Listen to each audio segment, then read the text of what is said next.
Hi kids! How about a Christmas story with Mr. Rob for the month of December? And I've got a story for you. The first Christmas tree.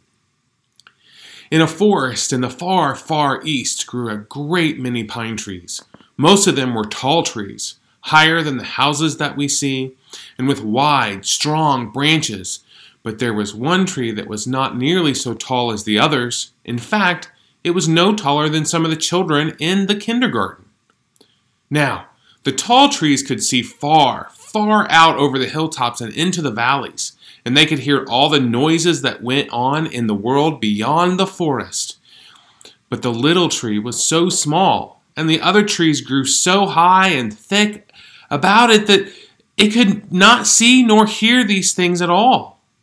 But the other trees were very kind, and they would stoop down and tell them to the little tree.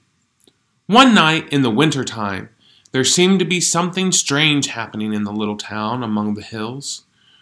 For the trees did not go to sleep after the sun went down, but put their heads together and spoke in strange, low whispers that were full of awe and wonder.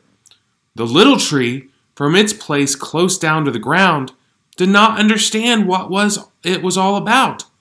It listened a while, and then lifted its head as high as ever it could, and shouted to all its tall neighbors, "Will you not stoop and tell me what is happening?" And the big tree stooped down and whispered, "The shepherds out on the hilltops are telling strange stories while they watch their sheep. The air is filled with sweet music, and there is a wonderful star coming up in the east, traveling westward always. And the shepherds say that they are waiting for it to stop and shine over a humble stable in their little town.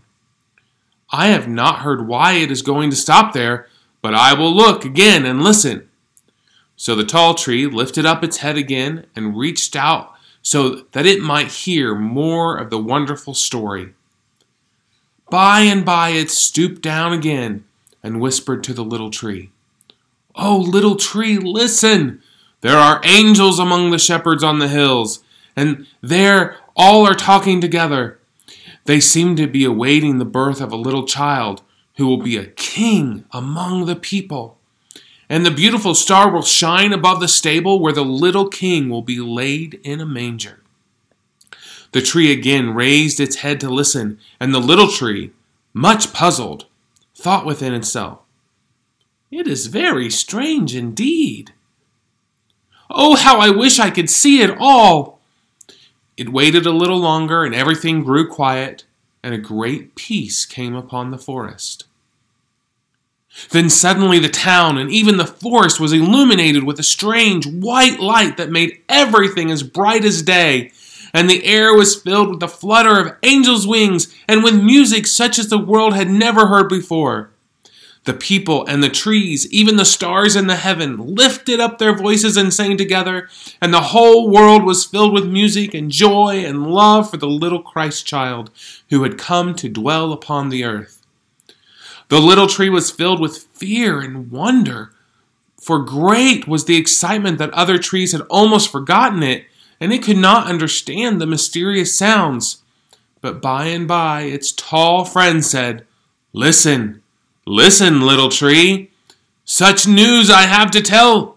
The Christ has come, the King, and the whole world is singing such beautiful music. There are wise men coming from the east, bringing beautiful gifts to the Christ child. The angels, too, are upon the earth, and they bear gifts of gold and rare, beautiful stones. Wait, I will tell you more." The tall tree had scarcely lifted up its head when it stooped again and whispered to the little tree, "Look, look, little tree, they are coming this way. The angels are coming here, into our forest. Lift up your head high and you will see them as they pass." The little tree lifted its head and saw the white flutter of angel robes and heard the weird, sweet voices of the heavenly host who came with precious gifts into the forest. "Oh," said the little tree, "they are coming here, toward me. What shall I do?" And in fear it bent its head so low that it almost touched the ground. But the music came nearer and nearer, And the little tree felt a tender hand upon its branches, and a soft, gentle voice said to it, "Arise, little tree, and come with us, for we have come into the forest to seek you. Yes, you, the very smallest among the trees, are to be our gift bearer. Come, lift up your head." In fear and trembling, the little tree did as the angel bade it. But when it looked into the angel's face and saw the love and kindness there, all fear was gone. And it said to the angel, "Yes, make me ready. I will come with you to the little Christ child in the manger." So, all the angels brought their gifts of precious jewels and shining gold and fastened them upon the branches of the little tree. Then the leader of the angels' band took up the little tree from the ground and bore it, laden with its precious burden, to the feet of the Christ child. The end. So kids, no matter how big you are, no matter how old you are, you have something to give to the Christ child. Whatever gift that may be a physical gift or maybe a talent. And you may think you're small now, but no matter how small and no matter how big, you have a gift to give to Jesus this Christmas. So when you're decorating your tree, kind of remember that little tree that had himself to give to Jesus this year. And so do you. Bye.